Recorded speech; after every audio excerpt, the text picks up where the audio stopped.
Welcome back for another video. Let's discuss what we learned from the weekend's FPL action to take into Game Week 4, along with my early team selection and transfer plans. So Chelsea kept their second clean sheet of the season against Fulham. No Palmer, of course. Controversial game really, like 4.5mm midfielder King getting a goal for Fulham, but it was ruled out for a foul in the build-up. He did take the goal brilliantly though. He cut inside and then he wrong-footed Sanchez at the near post. If you need a 4.5mm mid, he's your man, and it's not even close, to be honest with you. You know, there could be a nice transfer combination there where you go from a midfielder down to King, and then you could go a forward up to someone like João Pedro, for example, from Gu. Because, of course, King is going to get significantly more minutes than Gu, so that basically gives you better depth in your team. Like, it's not the end of the world if you've got King coming off your bench, but if Gu comes off your bench, you're probably going to get a one-pointer at best.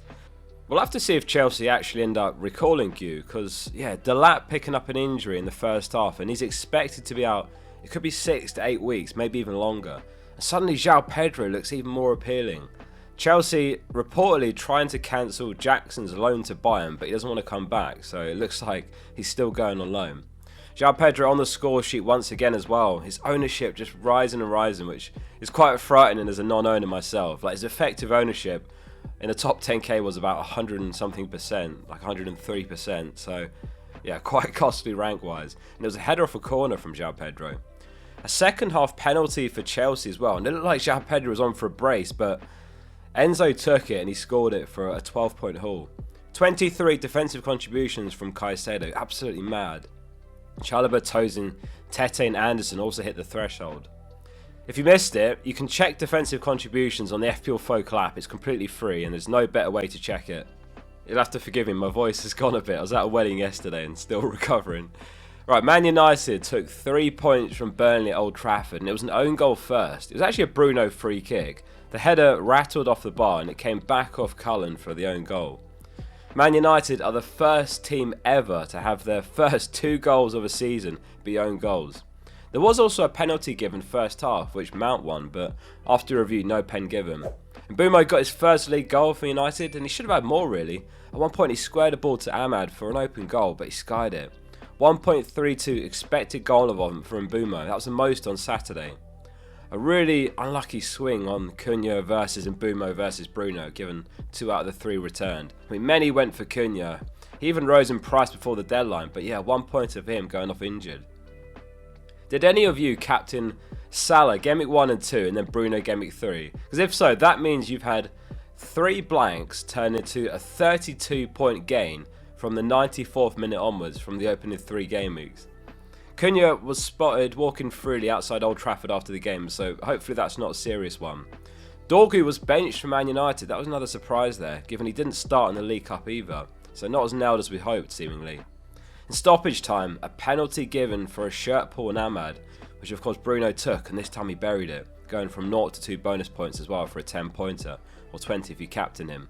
He also hit the defensive contributions threshold, Man United's only player to do so that game. Jack Grealish just became the first ever Everton player to assist 2 or more goals in consecutive Premier League appearances for the club. Seems to have a new leash of life since joining Everton. I'm really impressed with Everton's transfer business. Like, Grealish and Dewsbury Hall have transformed them genuinely. They created 3 big chances between them against Wolves as well, and Everton playing some really good football right now, and Dye is benefiting heavily as well. Their defence has been a bit ropey though. From what they've gained in attack, they seem to have lost a little bit at the back, and I'm sure that's Branfoot's injury, and whenever he returns, I'm sure that's going to help a lot. Tarkowski once again, for the 3rd time in a row, hit DEFCON points. No Strand Larsen in the Wolves squad, reportedly carrying an Achilles issue. Unless something else is actually going on there, then I expect he'll be back for Game Week 4, and the fixtures are still good.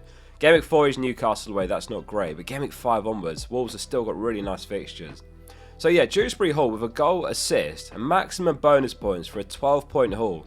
Well played if you went for him, if you had him in your team. Or commiserations if you did have him but benched him.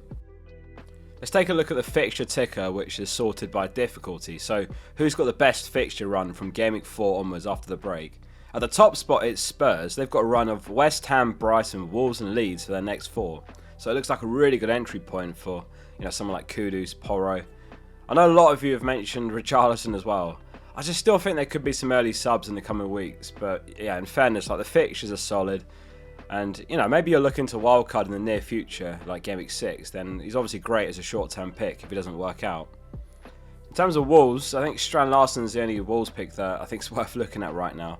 From Game Week 5, they've got Leeds, Spurs, Brighton, Sunderland and Burnley. So from Game Week 5 over the next 5 game weeks thereafter, they play the 3 promoted teams, so it's an amazing run.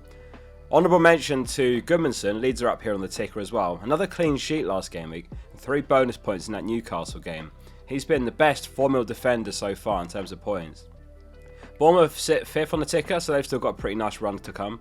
Semenyo did have a couple of chances last match despite the blank versus Spurs, so don't rule him out. Still a really strong pick. Another blank for the very popular Rinders as Brighton came from 1-0 down to shock City with a 2-1 win, and that was Rodri's run of 49 league games undefeated coming to an end as well. Milner just became the oldest penalty goal scorer in Premier League history as well, 39 years old. And aside from penalties, once upon a time Milner was the second youngest goal scorer ever, getting his first goal aged 16 years old, and he's also the second oldest ever player to score at 39 years, 239 days. Obviously he's not an FPL pick, but the longevity is crazy, they're worth a mention. It was Teddy Sheringham, the one player that has scored older than Milner if you're wondering. He scored once upon a time aged 40. And it was Trafford that he put the penalty past, who got the nod over Edison. Fun fact as well, Trafford was born a month before Milner's debut in 2002. Haaland scored, still got the 3 bonus at least, so not a bad return for captainers really. I mean, Aït-Nouri started, but he may as well not have. He got booked and he obviously conceded twice, so 0 pointer for him. So that's Haaland's 88th goal and his 100th appearance, which is just ridiculous output. 88 goals from his 100 Premier League games is more than West Brom as an entire team managed in their first 100 games. I mean, Haaland should have had more this game as well. He took 7 shots in total, 1.43 expected goals, 6 shots in the box. Lots of upsets, like how unpredictable has FPL been so far? Forest defeated 3-0 in a home fixture against West Ham, who obviously have been having a horrid time after their first 2 results, having lost both and conceded 8 goals. Clean sheet kept against Forest, and it was Bowen, Wilson and Paquetá that scored, with an assist from Juve as well. So, yeah, I mean, Bowen and Juve, they were really popular Game Week 1 picks, weren't they, for that Sunderland game, and that massively flopped, and I think very few actually kept hold of them for this long. Mainly Bowen, to be honest, but well done if you kept hold of either of them and got their points. I mean, not that Bowen to João Pedro, for example, cost you any points. I mean, what did cost points was Wood, hooked at 74 minutes for a 2-pointer, and it's Arsenal away next. Of course, you keep hold of him because he's got Burnley and Sunderland coming up, and then potentially sell him for someone like Gyökeres. Liverpool versus Arsenal was a really close contest in the end, and it was always going to take a special moment to decide it, which Szoboszlai delivered. Free kick from over 30 yards out, which went off the post and in. Jones won it, so it was a pretty dead game from an FPL perspective, besides if you had Liverpool defence or Szoboszlai in your team. Salah, Gakpo, Ekitike all blank him, Saliba went off injured, Gyökeres got booked and he blanked as well. Eze came off the bench for his Arsenal debut and he actually looked pretty good. I think he's going to very quickly move to first choice left winger ahead of Martinelli, with Madueke right wing till Saka's return. I'd probably expect that to happen Game Week 4 even. That all said, I'd still swerve the Arsenal mids in FPL, like Eze, Ødegaard, Madueke just don't fill me with enough confidence from an FPL perspective to deliver and get good consistent returns and minutes. Of course, Wirtz with 3 blanks in a row now, and he did limp off. Didn't look like a serious one. Just, there's no way you can sell him before they play Burnley, is there? So, despite how frustrating Wirtz has been, you've got to keep him for at least one more game. In other news, Senesi with a 14-pointer. He got an assist, a clean sheet, 2 DEFCON points and 3 bonus points.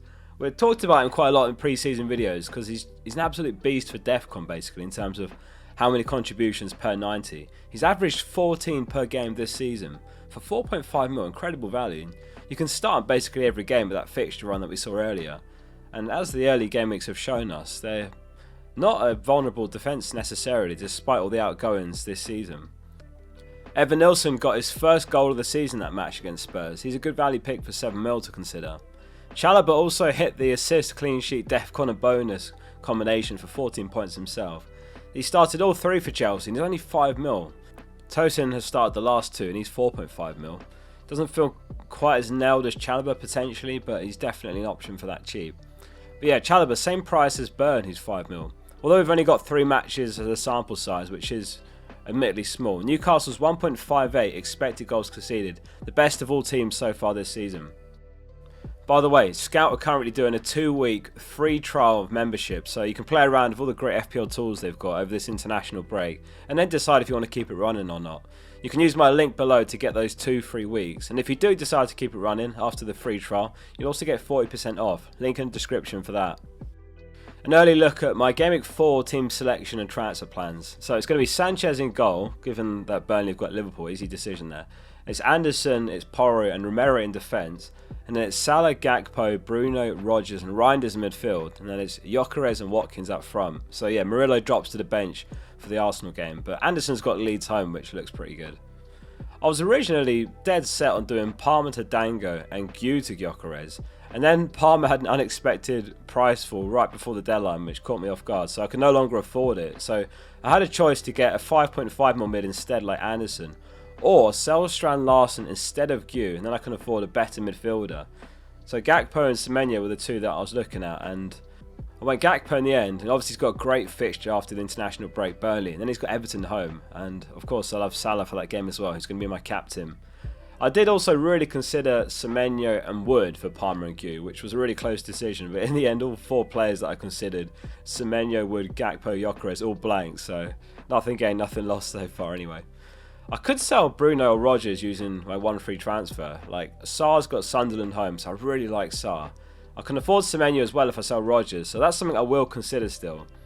If it would be either, it would be Rodgers that I'd rather sell, but he's still got some great games coming up in the near future. Like, he's got Sunderland in Game Week 5, and he's got Burnley Game Week 7. I can't believe how poor Villa have looked compared to last season. They just look way off it these opening few games. There's been a few outgoing players, like the mood just kind of seems flat. Emery's been getting the tactics wrong. So yeah, double attack with Rodgers and Watkins is looking a bit overkill now, isn't it? After not a single goal scored in 3 games. So the current plan is to sell Rodgers for Sar using 1 free transfer. Palace have got Sunderland home Game Week 4, then they've got West Ham away, so a couple of nice fixtures back to back there. I'm also weighing up selling Watkins for one of Mateta or João Pedro instead. I've got to decide which one to do. I don't see myself doing both for a hit, it'd be one or the other. Obviously, given Delap's injury, João Pedro also looks really tempting, so that's also a solid option. So yeah, it'll be one of Sar, Mateta or João Pedro coming in. I've got a couple of weeks to mull it over anyway, over this international break.